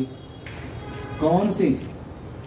कहा जो परमार्थ जो तत्व है, जो परम आत्मस्वरूप परमात्मा है, वो उनके बारे में चल रही बात है। उनके संदर्भ में जब हम माया की उपाधि से उनको देखते हैं तो हो जाते हैं वो माया के स्वामी, मायापति। तो मायापति हो गए तो कहा वो सृजन भी करेंगे, कहा का पालन भी और संहार भी हो जाएंगे, उसका फल देने वाले भी। अंतःकरण की उपाधि से देखें तो देखो, एक हो गया व्यवहारिक सत्ता। व्यवहारिक जगत के संदर्भ में देखेंगे तो सब कुछ करने कराने वाले हैं। समझने का प्रयास करें इस बात को। व्यवहारिक सत्ता में ही आ जाएगा अंतःकरण, तो उसके वो अंतर्यामी भी हो जाएंगे, उसके साक्षी भी हो जाएंगे। लेकिन जब परमार्थ सत्ता की बात होगी तो का उस सत्ता की स्थिति देखें तो वो कुछ भी नहीं करते। तो ये सब जो कुछ हो रहा है कैसे हो रहा है? का स्वभावस्तु प्रवर्तते, सब स्वभाव के अनुसार हो रहा है। तो स्वभाव क्या है? तो कहा स्वभाव अविद्या लक्षणा प्रकृति माया, अर्थात ये जो भगवान की प्रकृति है, भगवान की जो माया है, वो ही सारे कार्य करती है, उसके द्वारा ही सब हो रहा है। इसलिए एक श्लोक पढ़ दिया था, मां जानकी जो पराशक्ति है, भगवान की अर्धांगिनी शक्ति जो है, क्या है? का उद्भव स्थिति संहार कारणिम क्लेश हारणिम, सब करने कराने वाली भगवान की प्रकृति है। विस्तार से जानना हो तो 7वां अध्याय जरूर पढ़ना। फिर वहां भगवान कहते हैं मेरी 2 प्रकार की प्रकृति है, परा और अपरा, परायचैव अपराच, वहां वर्णन आएगा विस्तार से। बाकी भगवान कह रहे मुझ में ये कुछ भी नहीं होता, अर्थात परमात्मा भी कैसे हैं? का बिल्कुल वो अकर्म स्वरूप ही है। ना दत्ते कसिचित पापम, ये भी कह देते हैं। इसे देखो अगले में कहा विभु, विभु माने जो सब जगह व्याप्त हो, निजम निर्गुणम निर्विकल्पम निरीहम, उसे भी आता है विभु शब्द। कहा विभु माने जो सब जगह सर्वव्याप्त हो। तो जो उपदेश कर रहे हैं प्रभु वो तो तत्पर हैं भाई, जो सोपाधिक है, उपाधि से युक्त जो है वो तो एक स्थानीय है, द्वापर युग में है। लेकिन विभु जो कहा तो कहा उस परम तत्व को संकेत कर रहे हैं, उस परम तत्व के को आधार बना करके कहा वो जो आत्म तत्व है, परम आत्म तत्व है, वो ना तो किसी के पाप को ग्रहण करता है और ना ही किसी के पुण्य कर्म को। अर्थात वो जो अपना आत्म चैतन्य है, जो साक्षात ब्रह्म स्वरूप ही है, वही परमात्म स्वरूप ही है। उस परम आत्म स्वरूप में ना तो कोई पाप लिप्त होते हैं और ना ही कोई पुण्य। वो सारे कर्मों से, कर्म फलों से का सर्वथा रहता है निर्लिप्त। तो ये जो पाप पुण्य की चर्चा सब चल रही है, ये सब क्या व्यर्थ है, निरर्थक है? कहा नहीं, अभी जो उस स्तर पर है, अभी जो उस परम तत्व को नहीं जानते हैं, अर्थात अज्ञान में पड़े हुए हैं, और उनके अज्ञान के कारण उनका जो विवेक विज्ञान है, कहा वो ढका हुआ है, इसलिए वो इन सारे प्रकल्पों में मोहित हो रही हैं। इसे कहा है अज्ञानेन आवृतम ज्ञानम, उनके भीतर का ये जो ज्ञान है, ये जो विवेक, ऐसा नहीं कि आप भीतर ज्ञान नहीं है, भीतर ज्ञान है। अच्छा, आप हो, आपकी सत्ता आप जानते कि नहीं जानते उसको? आप हो। अच्छा, कोई आके कहे, हम कहे, ब्रह्मा भी आके कह दे कि आप नहीं हो, मान जाओगे? अरे वो सदा सिद्ध है, मैं हूं का ये हमें कभी भी विस्मृत नहीं होता। बस वो मैं क्या हूं, वो हमने कहीं ना कहीं अज्ञान के कारण अपने उस ज्ञान स्वरूप को, अपने पूर्ण आत्म स्वरूप को हमने नहीं जाना, अज्ञान का उस पे पड़ गया आवरण, और परिणाम से कहा उस अज्ञान के मोह के कारण वो फिर हम संसार में मोहित होते रहते हैं। तेन मुह्यन्ति जन्तवः, अज्ञान ने, अविद्या ने हमारे भीतर के उस ज्ञान को आवृत कर लिया, ढक दिया, और उस कारण से ये सभी जो प्राणी हैं, कहा ये संसार में मोहित हो रहे हैं।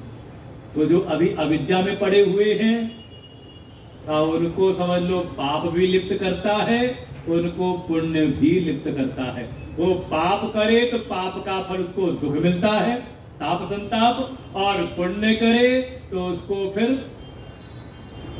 शुभ फल मिलता है, उसको पद प्रतिष्ठा इत्यादि उसको प्राप्त होती है।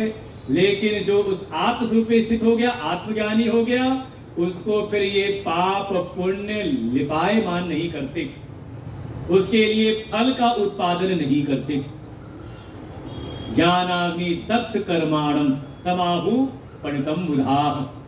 जब आगे कहेंगे इस बात को कि वो उस आत्मज्ञान की अग्नि में उसके समस्त कर्म जैसे भस्म हो जाते हैं। जैसे बीज को अगर अग्नि में आप भून दो तो उसमें अंकुर उत्पन्न करने की सामर्थ्य समाप्त हो जाती है। ऐसे ही फिर वो आगे फल देने की सामर्थ्य रहती नहीं।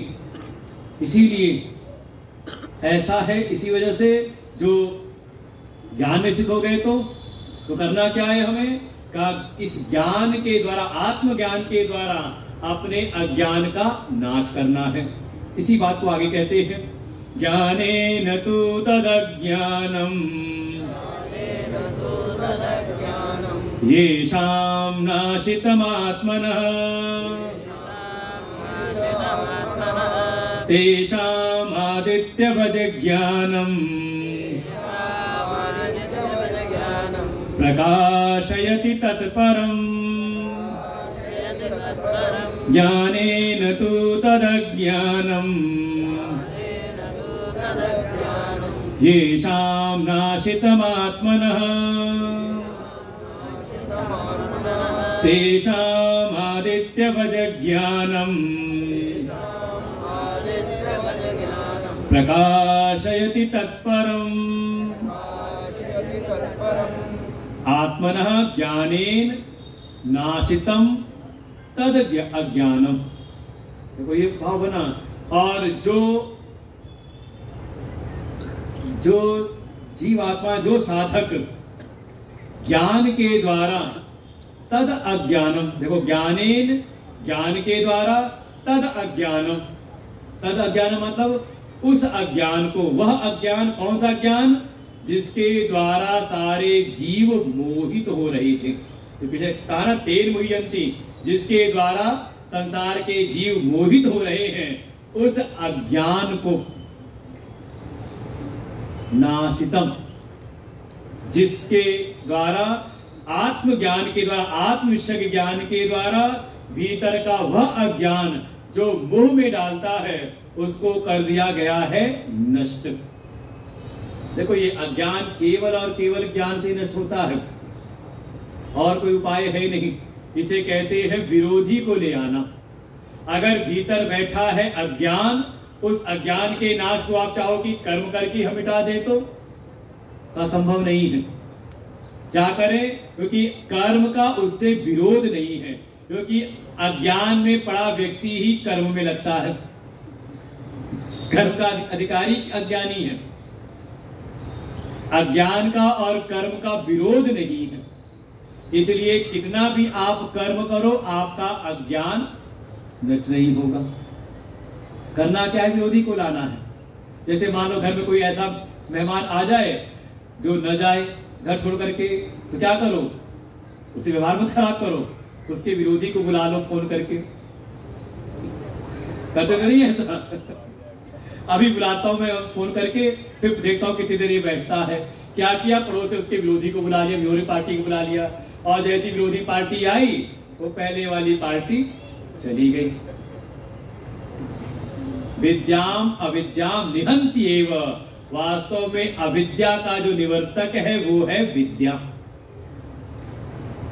जैसे अंधकार का निवर्तक है प्रकाश। कमरे में अंधकार है, आप कितना प्रयास करो, कुछ भी कर्म करते रहो, वो अंधकार समाप्त होने वाला नहीं। करना क्या है?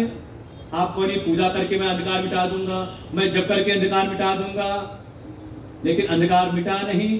तो किसी ने कहा अरे कुछ दीपक को जलाया कमरे में? कहा नहीं, दीपक नहीं जलाया। जब खूब किया हमने, मेहनत बहुत की, प्रयत्न बहुत किया। करना क्या है? केवल एक दीपक प्रज्वलित करना है, और अंधकार का जो विरोधी प्रकाश है जैसी आया वो सारा अंधकार गायब हो गया। ऐसे ही ज्ञानेन तु तदज्ञानम, उस अज्ञान को जो मोह प्रकट करता है, हमारी बुद्धि को मोहित किए रहता है, हमारे आत्मविषय ज्ञान को ढक देता है, इस सत्संग के ज्ञान के द्वारा जो इसको मिटा दे, जिसका ये शाम अर्थात जिस किसी का भी इस ज्ञान के द्वारा अज्ञान नष्ट हो जाता है, तेषाम उनके भीतर फिर ये ज्ञान के प्रभाव से उसका जो अंतर आत्मा है वो स्वतः प्रकाशित हो जाता है। प्रकाशयति तत्परम, वो जो परम तत्व है कहा वो प्रकाशित हो जाता है, उसको अर्थात उसको अनुभव हो जाता है। कैसे का आदित्यवत, जैसे सूर्य किसी अंधकार को मिटाता नहीं, बस सूर्य प्रकट हुआ और अंधकार गायब हो गया। ऐसे ही जिसने इस ज्ञान के द्वारा अपने अज्ञान का नाश कर दिया, अपने समस्त संशयों को नष्ट कर दिया, तो स्वतः ही उसका जो आत्म स्वरूप है, जो परम तत्व है, वो स्वतः ही प्रकाशित हो जाता है।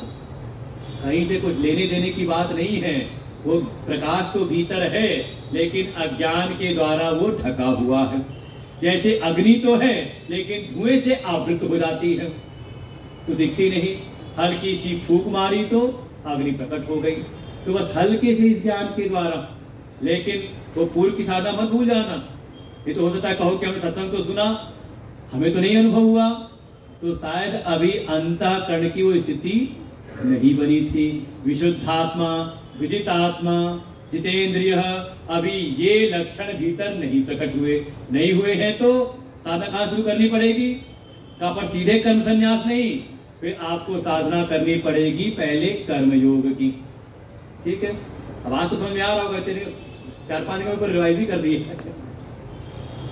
और फिर स्थिति कैसी हो जाएगी उसकी, तो उसको भी पढ़ लें। बाकी लक्षण दिखा रहे हैं उस ज्ञानी के। साधना जो उस ज्ञानी के कैसा समर्पण भीतर होता है उस ज्ञान के प्रति, उस आत्म के प्रति, और क्या फिर उसका परिणाम है। तद्बुद्ध्यस्तदात्मानः तन्निष्ठा तत्परायणाः, तद्बुद्ध्यस्तदात्मानः तन्निष्ठा तत्परायणः, गच्छन्त्य पुनरावृत्तिम् ज्ञान निर्धूत कल्मषाः, तद्बुद्ध्यस्तदात्मानः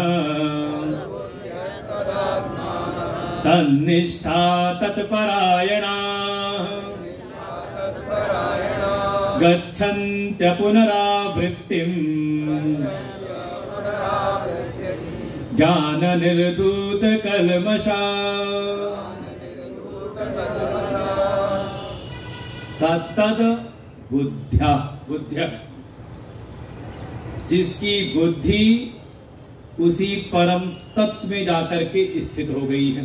दूसरे अध्याय में ज्ञानियों के लक्षण कहा जाता है तस्य प्रज्ञा प्रतिष्ठिता, जिसकी बुद्धि अब संसार में नहीं, किसी संशय संदेह में नहीं, बल्कि सारे संदेह संशय मोह को किनारे करके अपने उस आत्म स्वरूप में ही स्थित हो गई है, उसमें चली गई है। तस्मिन् गता तद बुद्ध्या तदात्मानः, तद उस परम तत्व में ही जिसने अपनी आत्मा को स्थित कर लिया है, जान लिया है कि ब्रह्म ही आत्मा है, आत्मा ही ब्रह्म है। देखो भागवत आदि भी कथाओं में यही सब सार मिलेगा आपको। जब सुखदेव जी आखिरी उपदेश करते तो साथ में ये भी कहते हैं, हे परीक्षित, अब तुम इस तत्व में रमण करो। किस तत्व में? इसका ही तुम भीतर अन्वेषण करो कि तुम ही वो ब्रह्म हो और ब्रह्म ही तुम हो। ब्रह्माहम ऐसे करके वहां पर उपदेश किया महावाक्य का, और राजा परीक्षित उसमें स्थित हो गए और उनकी हो जाती है मुक्ति। फिर समय आता है जो श्राप का समय, और तक्षक ने ढंस मारा, राजा परीक्षित का शरीर नष्ट होता है, उनकी मृत्यु नहीं होती, क्योंकि मृत्यु के पूर्व ही अपने जीवन को सार्थक कर चुके थे। ये विषय भी अभी कल आ जाएगा। वो यही रहते रहते ही, जीवन रहते रहते ही मुक्ति प्राप्त कर लेते हैं। तो जिसने अपनी आत्मा को उस तत्व में ही स्थित कर लिया है, तन्निष्ठा, केवल जाना ही नहीं, उसी में निष्ठ हो गया है। जैसे अभी आपको लगता है कि मैं आत्मा हूं, कहां पर? सत्संग में, और सत्संग के बाहर गए और चप्पल गायब, तब क्या हो जाते हो? का फिर आ गए शरीर में, है कि नहीं? किसी ने कुछ कह दिया बाहर जाते ही तो वाल आया भीतर, विक्षेप क्या हुआ? अब आपने अपनी इमेज पकड़ ली। कौन सी इमेज? कहा ये शरीर से युक्त, है कि नहीं? का अभी क्या है, वो पक्की स्थिति नहीं बल्कि अभी डावाडोल होते रहते हैं। कभी आए आत्मा हो गए और कभी हो गए जीवात्मा, कभी हो गए देह आत्मा, बदलता रहता है। ये जो है कहा तन निष्ठा, उस आप स्वरूप में उसकी हो गई निष्ठा।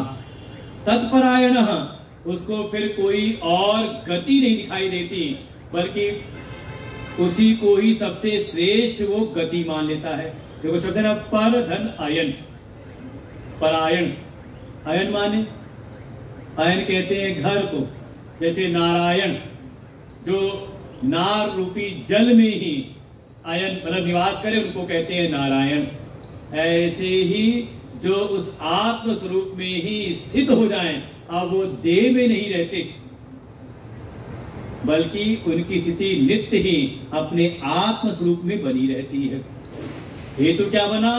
ज्ञान निर्धूत कल्मषः। इस ज्ञान के द्वारा उन्होंने अपने समस्त कल्मषों को, अपने समस्त पाप कर्मों को, अपने कर्म के जो भी संस्कार थे उन सबको उन्होंने कर दिया नष्ट। और जब कर्म नष्ट हो गए तो अब उनकी गति अगति भी हो गई समाप्त। गच्छन्ति अपुनरावृत्ति। अब उनकी जो गति है क्या हो गई? वो जाते हैं तो वापस नहीं आते। अपुनरावृत्ति, उनकी भी पुनरावृत्ति, पुनरपि जननम पुनरपि मरणम पुनरपि शयनम का उनको ये पुनर्जन्म नहीं होता। यद गत्वा न निवर्तन्ते तद धाम परम मम। जो भगवान गीता में कहेंगे वो मेरा परम धाम है जहां जा करके फिर वापस नहीं आना पड़ता, अर्थात वो हो जाते हैं मुक्त। अब वो इस भव बंधन में नहीं बनते, वो किसी कर्म बंधन में नहीं बनते बल्कि इस भव चक्र से वो पार हो जाते हैं। ऐसे ये इसका परिणाम। और जब व्यवहार में रहते हैं तो देखो ये जीते जी है, जीते जी ही शरीर में रहते रहते उनकी स्थिति है ये। और फिर साथ ही जब व्यवहार में है तो कैसे है, तो उनका व्यवहारिक लक्षण गुण बताए हैं तो हम लोग कल सुनते हैं, आज यहीं पर विश्राम लेते हैं। पर ध्यान रखना दो प्रकार का हो गया परिचय, एक सोपाधिक और एक निरुपाधिक। जो आपने पुराणों में सुना है कि भगवान ही उत्पत्ति स्थिति सच्चिदानंद रूपाय विश्वोत्पत्त्यादि हेतवे, कि विश्व की उत्पत्ति आदि के हेतु हैं, तो कैसे हैं? कहा सोपाधिक मायोपाधिक हो करके। वो फिर तापत्रय विनाशाय, वो सोपाधिक होकर के तीनों प्रकार के अपने भक्तों के तीनों तापों का नाश करते हैं। लेकिन जो निरुपाधिक हैं, जो परम तत्व हैं, जैसे जगत की स्थिति से सूर्य का उदय है, अस्त है, सूर्य की किरणों से ही सब जग, कैसे सूर्य वनस्पतियों को खिलाने वाला है, सुखाने वाला भी है कि नहीं? लेकिन सूर्य से जाके पूछे तो अच्छा सूर्य अंधकार को मिटाता है कि नहीं? अरे एक बार ब्रह्मा जी की अदालत में अंधकार पहुंच गया, रात्रि पहुंच गई। अरे ये सूर्य को समझाइए, आपका ये बनाया हुआ सूर्य है ना, ये जब आता है मेरे पीछे पड़ा रहता है, जब आता है मुझको खत्म कर देता है। तो ब्रह्मा जी ने कहा तुम वादी तो हो, प्रतिवादी को तो बुलाओ, उसको तो बुलाया जाए। सम्मान भेजा गया और जैसी सम्मान भेजा गया सूर्य आया, वादी कहां से? जगत की स्थिति से सूर्य सब कुछ करता कराता दिखाई देता है, लेकिन सूर्य की दृष्टि में तो का वो अपनी महिमा में प्रकाशित हो रहा है, अपनी महिमा में स्थित है। बाकी देखने वाले की दृष्टि से का सब कुछ करते कराते हुए ही है। ऐसे ही अपने उस अकर्म स्वरूप आत्मा में स्थिति प्राप्त कर लो। इसी का नाम है कर्म संन्यास, कि करते हुए भी मैं कुछ नहीं करता, नैव किंचित करोमीति, ये इस स्थिति तक पहुंचना है। लेकिन प्रारंभ कैसे होगा? का पहले भोक्तृत्व का त्याग करो। फल भोग की जो इच्छा बहुत ज्यादा भीतर बैठी हुई है, हर समय फायदे की भावना का, इसको किनारे करके आप कर्म करो और करते करते स्थिति क्या हो जाएगी आपके भीतर का कर्तृत्व अपने आप जा करके स्वरूप में विलीन हो जाएगा। तो आप हो गए परम शुद्ध परम तत्व में स्थित, मुक्त हो गए। ओम पूर्णमदः पूर्णमिदं पूर्णात् पूर्णमुदच्यते पूर्णस्य पूर्णमादाय पूर्णमेवावशिष्यते। ओम शांति शांति शांति।